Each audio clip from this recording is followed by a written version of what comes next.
포로에서 돌아오는 이스라엘 백성들이 그처럼 저들이 마음에 바라고 기대하고 꿈꾸던 성전 재건을 마쳤습니다. 그리고 봉헌하게 되었어요.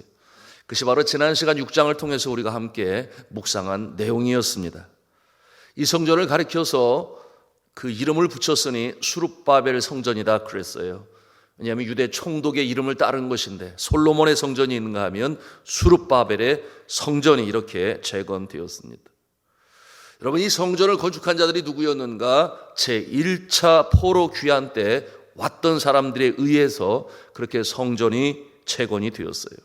그리고 나서 78년이라고 하는 세월이 흘렀습니다. 78년 뒤에 제2 포로 귀환이 있었으니 주전 458년, 오늘 성경 본문에 등장하는 성경의 이름은 에스라인데 이제 7장에서 그 이름이 등장하고 있습니다. 에스라를 지도자로 세우고 1754명이 돌아오게 되었어요. 7장 1절에 보니 이 일 후에 라고 이렇게 말씀하고 있는데 6장과 7장 사이에는 몇 년의 세월이 흘렀다 그랬어요? 78년의 세월이 흘렀다. 그것을 이해하시고 우리가 오늘 말씀을 대해야 하겠습니다. 그러면 먼저 제2차 포로 귀환의 리더로 아닥사스다 왕이 세운 에스라는 누구인가? 그를 학자로 표현하고 있습니다. 이 에스라는 오늘 7장 1절로 5절까지 그 인물이 중요함을 이렇게 나타내고 있으니 그의 족보를 들추어서 소개하고 있습니다. 여러분, 그는 이스라엘 민족 12지파 중에 성전의 일을 맡은 지파, 어떤 지파겠어요? 레위 지파지요. 레위 지파의 태생이었습니다. 그리고 제사장 반열에서 태어나게 되었으니 우리가 익히 그림을 잘 알고 있어요. 모세의 형인 아론의 제16대 손이라 그렇게 설명하고 있습니다. 여러분, 이 에스라는 제사장이었으나 그러나 학자적인 소양이 충만하여 학자로 소개하고 있으니 무엇보다도 이 성경, 그 당시에 모세의 율법, 모세 오경이라고 말을 하는데 이 모세 율법에 아주 해박한 지식을 가지고 있었으니 그 지혜가 온 세상에 알려졌습니다. 그러니 그 당시 페르시아 왕 중의 왕으로 오늘 소개하고 있는데 아닥사스다의 총애를 받아요. 존경을 받아요. 그는 마치 멘토와 같은 모습으로 왕에게 조언을 주는 그와 같은 존경을 받는 위치에 있었던 에스라였습니다. 이에 대한 내용이 7장 6절에 소개되고 있는데 함께 같이 읽도록 하겠습니다. 7장 6절 말씀 읽습니다. 시작. 이 에스라가 바벨론에서 올라왔으니 그는 이스라엘의 하나님 여호와께서 주신 모세 율법에 익숙한 학자로서 그의 하나님 여호와의 도우심을 입음으로 왕에게 구하는 것은 다 받는 자이더니, 얼마나 이 해박한 지식을 가지고 있으니 그 당시에 책이 있으면 몇 권이나 있겠어요.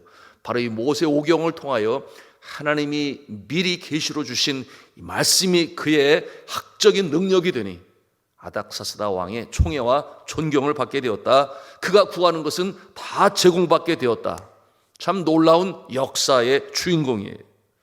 그런데 이처럼 훌륭한 학자가 될 수 있도록 도우신 분이 계시니 누구겠습니까? 여호와 하나님이라고 오늘 6절 후반부에 그렇게 기록하고 있어요. 하나님 여호와의 도우심을 입음으로 그와 같은 인물이 된 거예요. 여러분, 요즘에 우리가 대학 입시를 위해서, 또 고등학교 입시를 위해서, 수험생들을 위해서, 우리 자녀들을 위해서 간절히 기도하고 있습니다. 지금까지 배우고 닦고 그 모든 배운 지식들을 유감없이 10분 발휘할 수 있어야 되는데요. 자, 이 일도 누가 도우셔야 합니까? 하나님께서 도우셔야 그 지혜를 10분 발휘할 수 있는 것이죠. 제일 중요한 것은 무엇이냐? 시험을 준비하는 당사자들이 기도해야 돼요. 하나님을 사랑하는 거고 존경하는 마음으로 내가 하나님의 비전을 갖고 공부하겠습니다. 시험 보겠습니다. 열어주세요. 이렇게 기도할 때 가장 확실하죠. 어제 전화가 왔어요. 한 성도님이 전화가 왔는데 자신의 손녀가 특수교육학을 전공하고 특수교사 자격증을 얻기 위해서 11월 21일에 이제 교사 임용 시험을 치르게 되는데 기도해 주세요. 훌륭하다. 특수교육을 하고 장애인들을 도우려고 그런 교육 받은 거 아니겠어요? 기특하다. 그래서 전화로 하지만 기도하겠습니다. 간절히 기도하는데 주의 사랑하는 우리 권사님 손녀가 시험 준비를 하면서 하나님 앞에 기도하게 하여 주시고 그러는데 갑자기 불쑥 기도 받으시던 권사님이 목사님 그래요. 예? 우리 손녀는 아직 교회를 안 다녀요. 하나님 신앙이 부족해요. 그렇게 얘기를 하는 거예요. 제가 당황스러웠잖아요. 그래서 그렇습니까? 그러면서 하나님 우리 손녀가 먼저 하나님을 창조주를 믿게 해주시고 예수님을 구세주를 믿게 해주셔서 주를 의지함으로 시험 잘 준비케 해주세요. 이렇게 기도를 드렸어요. 여러분 말씀드렸습니다마는 우리가 할머니로서 할아버지로서 또는 아버지로서 어머니로서 자녀가 잘 되기를 위하여 기도하지만 제일 먼저 기도해야 될 것은 저가 하나님의 지혜를 받아야 하니 능력을 받아야 하니 그것이 우선적인 기도 제목이 되어야 하고 당사자들이 기도할 때 취업도 이루어지고 또한 대입도 좋은 결과가 있는 것이니 하나님께서 지혜를 입히시는 줄로 믿으시기를 바랍니다. 그것이 오늘 학자 에스라 총애와 존경을 받는 모습이 되게 하셨다 하는 영적인 진리를 우리는 알아야 돼요. 자, 그러면 이 에스라는 그 자리에서 학자로 인정을 받으며 왕에게 멘토와 같은 역할로 조언을 주는 역할이니 여러분 그 페르시아의 이 바벨론의 그 문명은 대단하지 않겠습니까? 그런데 저가 왜 굳이 예루살렘으로 돌아오냐 그 말이에요. 거기서 살면 존경받고 존중받고 총애받고 구하는 것도 다 받더라. 그곳에 남아있는 이스라엘 백성들의 기도 자격에 대해서 살아도 좋을 것 같은데 왜 예루살렘으로 돌아와야만 했습니까? 여러분 두 번째로 그 목적을 우리가 알기를 원하는데요. 10절 말씀에 기록이 되어 있어요. 우리 10절 말씀을 같이 읽겠습니다. 시작. 에스라가 여호와의 율법을 연구하여 준행하며 율례와 규례를 이스라엘에게 가르치기로 결심하였더라 말씀하고 있어요. 자, 이 에스라 그가 학자이기 때문에 머리로만 많은 지식을 가지고 있느냐? 오늘 말씀해 보니 그렇지 않아요. 저가 가진 지식을 가지고 준행하였더라. 하나님의 말씀을 아는 것으로 그치지 아니하고 머리로만 이해하는 것이 아니라 가슴으로 깨닫고 준행하고 지키게 되니 하나님이 그의 삶 가운데 형통함으로 역사하여 주셔서 왕의 총애까지 받는 그 역사로 살아가게 되니 그렇다, 하나님의 말씀만이 우리 인생을 복되게 하며 살리는 것이다 라는 깨달음이 삶 가운데 있지 않았겠어요? 그런데 먼저 이스라엘로 돌아가서 이제는 성전 건축을 마쳤다고 하는 저들이 여전히 성전 건축 이후에 기대했던 이 아름다운 다윗 왕조의 태평성대가 이루어지지 않아요. 무엇이 부족했던 것입니까? 저들이 성전을 건축하고 또한 그 안에서 제사도 드리고 예배도 드려요. 그러나 정작 있어야 될 심령의 생명력, 하나님의 말씀이 저들에게 제대로 깨달음이 없어요. 실천으로 준행하지 않아요. 그 모습을 바라보는 동조가 아니겠습니까? 그러니 에스라가 결심을 하는 거예요. 내가 예루살렘으로 가야 되겠다. 동족을 위하여 하나님이 나에게 주신 이 지식을, 하나님의 말씀을, 율례를 저들에게 가르쳐야 되겠다. 나라 사랑, 민족 사랑, 그 마음이 그 에스라의 마음에 이 자기 민족을 향한 사랑하는 마음이 불탔던 것입니다. 하나님의 말씀이 아니면 안 된다. 말씀으로 가르쳐야 된다. 여러분 너무나 중요하죠. 네팔에서 제가 선교 사역을 감당할 때에 복음으로 증거할 때 여러분 많은 경우 힌두교 신자들이 개종을 하고 기독교인이 돼요. 그래서 가파르게 성장 곡선을 이루고 지금도 개종이 빠르게 이루어지고 있으니 여러분 기독교인이 많아지면은 그 자녀들이 학교를 보낼 때 기독교 학교로 보내죠. 이거는 리빙스톤 학교가 매년 늘어갈 수밖에 없는 것이 바로 그와 같은 하나의 증거가 되는 것입니다. 그런데 반면에 불교, 티베트 불교라고 하는데 이들의 모습은 쉽게 기독교로 개종을 하지 않아요. 티베트 불교가 그곳에서 약 15% 그리고 이 신도교는 80%나 돼요. 그래서 95%가 불교와 신도교 신자들인데 이 두 신앙의 차이점이 극명하게 드러나요. 여러분, 신도교는 어떠한 모습이냐?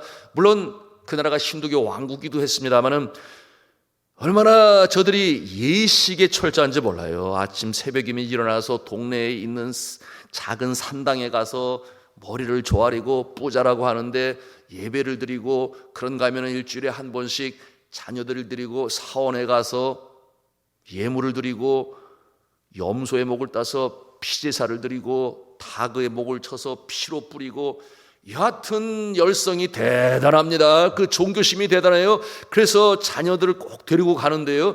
그런데 문제는 무엇이냐? 그들이 왜 그렇게 하는지 이유를 알지 못한 채 그냥 하는 거예요. 왜? 조상들이 그렇게 해왔으니까 이렇게 하면 복 받는 줄 알아요. 그래서 행합니다. 그런데 왜 그렇게 예식을 해야 되는지, 왜 염소의 목을 따서 피를 뿌려야 되는지 이유를 알지 못하고 그저 세 가지: 하나, 액땜을 방지하기 위하여; 둘째, 복을 얻기 위하여; 셋째, 형통함의 역사를 바라면서. 여하튼 그와 같은 기복적인 신앙을 가지고 그런 행위를 하는데 정작 말씀이 없다. 경전은 있어요. 베다경, 우파니샤드, 신두교의 경전이 성경에 한 5배 이상 많은 것이 있는데 전부 산스크리트어로 써 있어요. 불교에서는 범어라고 그러죠. 그러니 서민들이 읽을 수가 있나요? 못 읽어요. 그러니 그들은 행위만 하는 거예요. 불교는 어떠한가?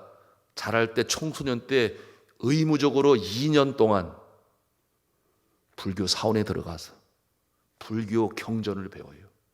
새벽에 왜 일어나서 예불을 드려야 되는지, 그리고 팔정도를 왜 지켜야 하는지, 그것이 구원과 어떤 연관성이 있는지 나름대로 자신들이 믿고 있는, 우리가 보면 진리가 아니지만 철저하게 배웁니다. 그러니 기독교의 복음으로 증거할 때 그들은 분석할 수 있는 능력이 이미 있어요. 자신들이 믿고 있는 바와 무엇이 다른가? 우리에게도 구원이 있는데. 이와 같은 생각을 하니 확실히 비교가 돼요. 신도교 신자들은 돌아오지만 그러나 불교 신자들은 그렇게 쉽게 개종하지 않습니다. 무엇을 보여줍니까? 여러분, 우리가 예수를 믿는다고 하면서 기독교의 신앙의 내용을 제대로 알지 못하면, 기독교를 하나의 종교로 생각을 하고 복을 빌면 응답을 받는다, 외적인 행위, 겉으로 드러나는 예식적인 부분에만 치중하여 교회에 나오고 간절한 마음으로 빌고 정작 생명의 도를 깨닫지 못한 채 그저 예식적인 부분에만 치중하는 그 모습이 여러분 바람직하냐? 간절한 마음으로 빌어요. 그러나 정작 생명의 도를 깨닫지 못해요. 주야로 말씀을, 주의 율례를 묵상하고 가슴판에 새기고, 그러므로 깨달음이 있어야 하는데 그저 막연하게 믿다가 어떻게 된다? 이단에게 넘어가는 것이죠. 오늘 한국교회 안에 있는 병리 현상 중에 가장 심각한 것 중에 하나가 바로 이 부분입니다. 제가 한국에 돌아오면서 다짐했던 것 중에 바로 한 가지가 그와 같은 다짐이었는데요. 그와 같은 병리적 현상을 보기 때문에 그러한 것이죠. 여러분, 70년대, 80년대, 90년대 한국교회 최고의 성장기를 거쳐오면서 온 한국교회가 오늘날 그처럼 왜 이단들에게 많이 빼앗기는 거예요? 왜 과거 기독교 인구가 1.5%밖에 되지 않았던 그 시절에는 오히려 그 빛이 강력하여 어둠을 물리치고 민족을 일깨우는 일에 그야말로 대단한 영향력을 미쳤는데, 오늘날 기독교가 20% 가깝다 그러는데 오늘날의 그 영향력이 과거와 같지 못할까? 하나님의 말씀은 있으나 말씀을 향한 간절한 이 사랑, 사모하는 마음이 너무 부족해요. 여러분, 초대 대통령인 이승만 박사님 철저한 반공주의자였죠. 여러분, 아펜셀러가 세운 배제학당 출신입니다. 이미 청소년기에 기독교 신앙과 말씀으로 무장을 했어요. 미국에서 조지 워싱턴 대학에서 학사학위를 받고, 그다음에 하버드에서 석사학위를 받고, 그리고서 이제는 프린스턴에서 박사학위를 받게 되는데, 하버드에서 석사학위를 바치고 난 다음에 그 방학과 공백 기간에 저가 어떠한 공부를 하는가? 신학 강좌를 계속해서 들어요. 하나님의 말씀에 대한 사랑하는 사모하는 마음으로, 그리고 또한 제가 감리교 신자로 미국에 갔으나 그러나 프린스톤에서 칼빈 클럽에서 성경 말씀을 배우면서 결국 감리교 대학이면 보스턴으로 가야 되는데 프린스톤으로 가서 장로교에서 세운 대학교에서 박사학위를 받죠. 여러분, 국제법으로 제가 박사과정을 공부하게 되었으니, 기독교 이 신앙의 철저한 바탕 기초 위에 공부를 하게 되었으니 철저한 반공주의자가 될 수밖에요. 왜냐하면 공산주의는 하나님을 인정하지 않거든요. 그런가 하면은 여러분, 연세대학교 초대 학장을 지내신 백낙준 박사님의 박사학위 논문이 뭔 줄 아십니까? 프린스턴 출신이신데 그분의 박사학위 논문이 초대 기독교 역사였어요. 선교사들이 한국에 와서 어떻게 공헌을 하였는가, 그것을 박사학위로 써서 박사가 되고 연세대학교 초대 학장이 되니, 그러니 그와 같은 영향력을 미칠 수밖에 없는 하나님의 말씀으로 무장을 했기 때문에 그러한 것 아니겠습니까? 그런가 하면은 우리나라 최초의 여성 박사학위를 받은 분이 누구냐? 김환란 박사님이에요.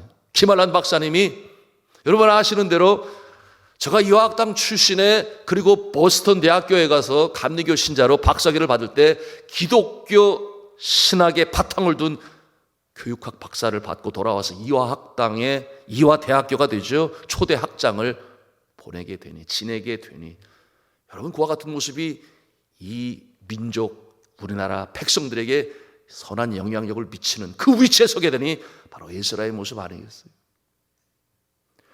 뿐만 아니라 여러분, 훨씬 이전에 민족 지도자이며 애국가의 가사를 쓴 윤치호 선생님, 그는 미국의 에모리 대학에서 영문학을 전공했으나 그 전에 전공한 학문이 있으니 신학을 먼저 공부하고 영문학을 전공했어요.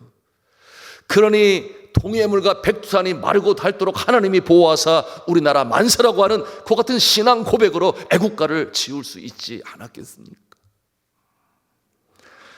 여러분, 저들이 미국에서 산다고 누가 뭐라고 그러겠어요? 그러나 어둠에 갇혀있는 이 나라 민족 백성을 바라볼 때 내가 돌아가리라, 내가 돌아가리라, 바로 이스라엘 모습이 그 모습이다 하는 것을 우리가 발견하는 거예요. 여러분, 이 말씀으로 기초가 되어지지 아니하면 어떠한 모습이 되겠습니까? 먼저 말씀을 드렸어요. 하나의 예식적인 행위로 우리가 주일을 성수하고 예배를 드리고 새벽 기도까지 드린다 할지라도, 그러나 말씀이 생명력이 바탕이 되지 않으면 그와 같은 모습은 그저 모래 위에 세운 집처럼 무너질 확률은 얼마든지 있다. 여러분, 이와 같은 모습, 도산 안창호 선생님이라든지 이분은 언더우드 선교사님이 세운 구세학당에서 배웠죠. 그래서 유교에서 기독교로 장로교 신자가 되고, 고당 조만식 선생님, 제가 평양 장대인교회에서 초등학교 마치고 중학교 전에 부흥회 때 예수님을 믿게 되고, 그래서 숭실학교 선교사가 세운 중학교에 가서, 여러분 제가 어렸을 때 얼마나 놀기를 좋아했는지 꼴초라고 그랬어요. 고당 조만식 장로님 말이에요.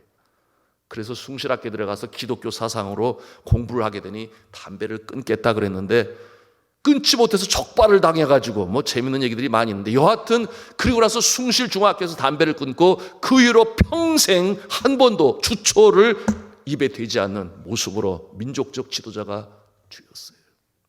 말씀이 바탕이 될 때 흔들리지 않는 견고한 신앙인이 됩니다.